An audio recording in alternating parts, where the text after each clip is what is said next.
অন্তর্বর্তী সরকারের মান অভিমান বা রাগ বিরাগের কোনো সুযোগ নেই। নির্বাচন দিতে হবে ডিসেম্বরের মধ্যে। লন্ডন থেকে এমনই বার্তা স্পষ্ট করলেন বিএনপির ভারপ্রাপ্ত চেয়ারম্যান তারেক রহমান। এক আলোচনা সভায় ভার্চুয়ালি যোগ দিয়ে অন্তর্বর্তী সরকারের অধীনে অবাধ এবং নিরপেক্ষ জাতীয় নির্বাচন দেখার প্রত্যাশার কথা জানিয়েছেন তিনি।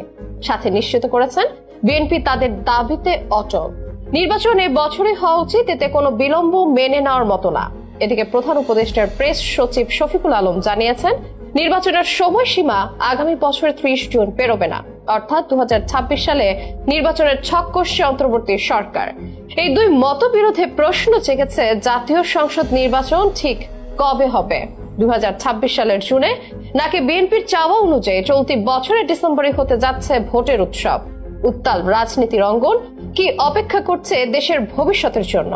বিশেষ প্রতিবেদনে তুলে ধরব সেসবের বাস্তবিক বিশ্লেষণ। গত বছরের জুলাইয়ের অভ্যুত্থানের প্রেক্ষিতে 5 আগস্ট আগে সরকারের 15.5 বছরের শাসনামলের অবসান ঘটে। জেনজি প্রজন্মের সেই বিজয়ের ঠিক 3 দিন পর 8 আগস্ট নোবেল বিজয়ী ডক্টর মোহাম্মদ ইউনূসকে প্রধান উপদেষ্টা করে অন্তর্বর্তী সরকার গঠিত হয়। সেই সরকার এখন দেশের নিয়ন্ত্রণে আছে। যদিও নির্বাচনের মাধ্যমে কোনো এক দলকে বেছে নিয়ে এই সরকারের ইতি টানতে হবে, আর এটিই নিয়ম। তবে কবে হবে সেই নির্বাচন, সে প্রশ্নেই জলঘোলা দেশের রাজনৈতিক দলগুলোর মাঝে। নির্বাচন মানে যেন উত্তাপ উত্থান আর অনিশ্চয়তা। এবারও তার ব্যতিক্রম নয়। 2026 সালে 30 জুনের ভেতরে জাতীয় সংসদ নির্বাচন অনুষ্ঠিত হবে, এমনটাই বারবার ইঙ্গিত দিয়ে চলছে অন্তর্বর্তী সরকার। প্রধান উপদেষ্টার প্রেস সচিব শফিকুল আলম সম্প্রতি জানিয়েছেন রাজনৈতিক দলগুলোর সঙ্গে বৈঠকের পর অধিকাংশ নেতা এই সময়সীমা নিয়ে সন্তোষ প্রকাশও করেছেন। তবে বিএনপি ঠিকই তাদের পূর্ব ঘোষিত অবস্থানে অনড়। সেই আগস্ট থেকে নির্বাচনের দাবিতে সরব তারা। যত দ্রুত সম্ভব হয় তত দ্রুত নির্বাচন চায় দলটি। বিশেষ করে এই বছরের ডিসেম্বরের মধ্যে যেন নির্বাচন হয়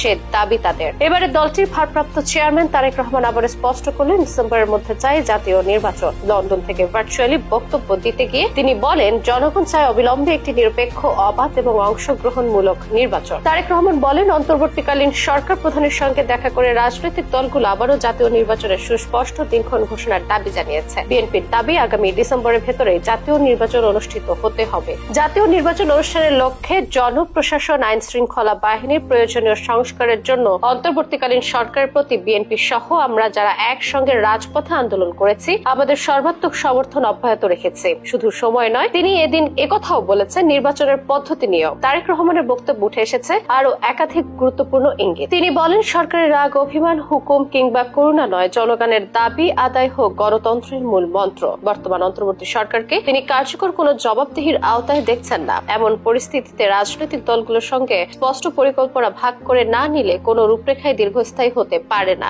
এছাড়া অর্থনীতির প্রসঙ্গে এসে তিনি সতর্ক করেন বাজেট পাশের আগে এনবিআর এর ওপর সংস্কারের চাপ প্রয়োগ করে সরকার অচলাবস্থা তৈরি করেছে। বিনিয়োগ স্থবির, মানুষ রাজপথে দাবি আছে কিন্তু শ্রোতা নেই। এমন এক রাজনৈতিক এবং অর্থনৈতিক অনিশ্চয়তার মধ্য দিয়ে দেশ এগোচ্ছে বলে দাবি তার। সংস্কারের গুরুত্ব তুলে ধরে তারেক রহমান বলেন এটি কোনো সাময়িক কাজ নয়, বরং এটি ধারাবাহিক ও প্রায়োগিক রূপে প্রয়োগযোগ্য হওয়াই জরুরি। শুধু আইন বদলালেই হবে না, বদলাতে হবে নীতি এবং বাস্তবতা, জনগণের জন্য, দেশের জন্য। আর এসব পরিস্থিতি মোকাবেলায় জবাবদিহিমূলক গণতান্ত্রিক সরকার সবচেয়ে বেশি কার্যকরী ভূমিকা রাখতে পারে বলে বিশ্বাস তার। তাই সবার আগে দরকার নির্বাচন। এজন্য ডিসেম্বরের মধ্যেই নির্বাচন চান তারেক রহমান।